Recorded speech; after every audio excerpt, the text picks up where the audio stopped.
Hey folks, welcome to Top 3 in Cybersecurity, a bite-sized view of 3 of the most important news stories in cybersecurity this week. Now let's jump in. Coming in at number 1, venture capital giant Insight Partners has confirmed a data breach affecting employee and investor information following a January 2025 cyber attack. This breach occurred due to a sophisticated social engineering attack that gave an unauthorized actor access to certain IT systems. Although Insight Partners initially reported the incident in February, it has now confirmed it contained sensitive data and personal information as well. So impacted individuals will be notified in waves, and they're advised to change passwords, enable two-factor authentication, and monitor financial accounts. The identity of the attackers, or if any ransom was paid, is still unknown. So I think we'll hear more about this story coming soon.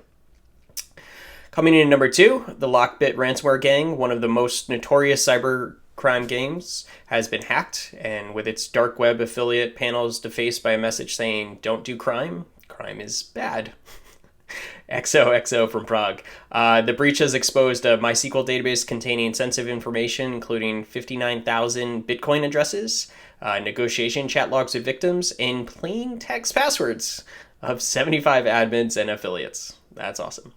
While the breach did not expose any private keys, it has severely damaged Lockbit's reputation, and analysts are comparing this incident to past breaches suffered by other ransomware groups, raising questions about Lockbit's future.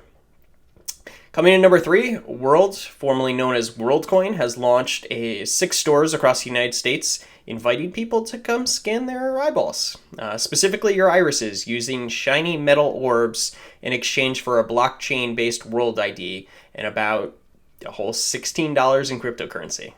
Created by Tools for Humanity, co-founded by OpenAI's Sam Altman, World aims to verify human identity online, combating bots, gaming, in gaming specifically, social media, and dating. Now, despite facing global regulatory scrutiny, including fines and bans by South Korea and Hong Kong, World still plans to roll on, deploying 7,500 orbs across the US by year end.